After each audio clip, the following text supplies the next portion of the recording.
You don't need any specific qualifications to be a foster carer. I think what you need is a passion for children and looking out for the interests of children, and really wanting them to have the best life that they can possibly have.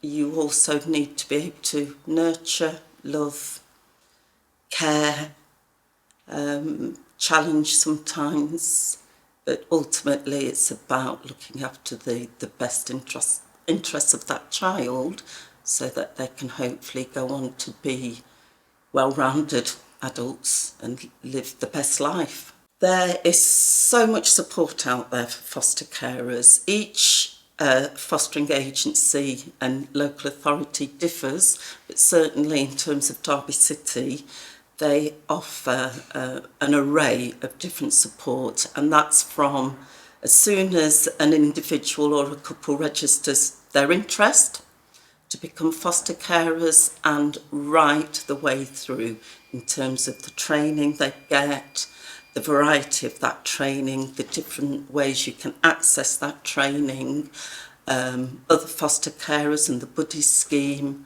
And then going wider than that, you've got the Fostering Support Network, which all foster carers with Derby City automatically get enrolled on once they become a foster carer. And that network just covers masses, really. It's all there. Foster children are matched with their foster families very carefully. So you are looking at skills of the foster carer, any previous experience they might have, any lived experience, and you're also looking at what their availability is as well, the time commitment that they can give. But ultimately it's about that social worker knowing, particularly the supervising social worker, knowing that foster carer well, and having built up that really strong relationship with them so that when it comes to matching, they're more able to match that child and get it right. No guarantees, but you know, that's the aim really, and usually that happens. The prospect of an individual or a couple coming to panel is really daunting for most people, quite frightening. The fear is far worse than the reality, as is often the case with a lot of things. And I think what prospective foster carers need to perhaps consider is that everyone on that panel has some lived experience, whether they're a foster carer or somebody who's adopted or somebody who's been in care.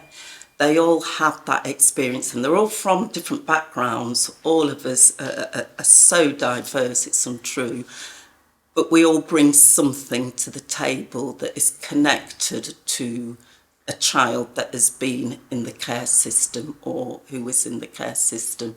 So hopefully that helps to relax them, because we introduce ourselves and, you know, we will say just a little bit about who we are.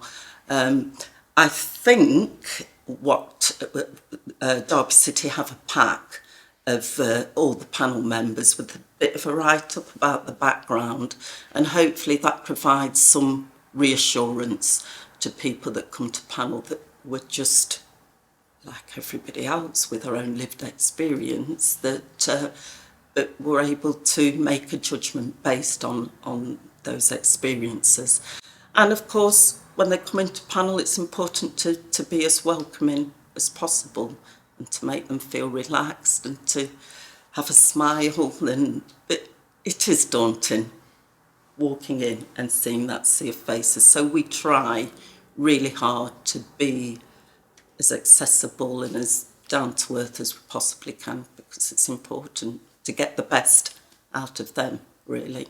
The purpose of fostering panel is to have a number of people that, one, can do an annual review of current foster carers just to make sure that they're doing okay, that there are no big issues, that their needs are being met, and that they are meeting the fostering standards which foster carers have to meet. So that's one purpose. And then the other purpose is for those who are applying to be a foster carer for the first time. We will get their assessment and we will really read that and go in depth, and they will come to panel and we will make a recommendation whether they should become foster carers with Derby City, and then that goes to the agency decision maker who makes the final decision. But in summary, that's panel's purpose. What inspired me to work in the foster caring arena was that I just know from my own personal experiences of being in the care system, albeit for a few weeks when I was born, but nevertheless I then went on to be adopted, and that wasn't a great experience for me at all. And so I left home at 16 and just fended for myself, and it was really difficult. So within the home environment, it was bad.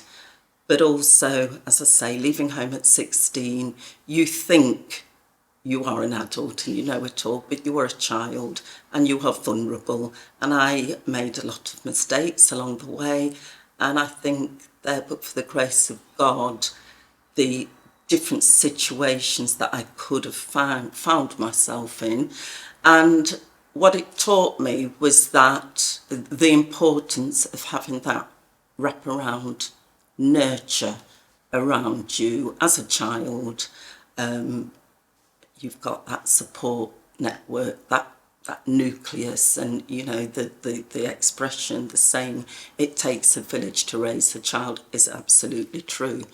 And I just thought, well, I can use my personal experiences, as negative as they were, but that was just my story. I know for a lot of people it's been positive, but also use those negative experiences to hopefully contribute to the discussion and the narrative around how things can be done differently for the greater good of that child, really. So that's why I got involved.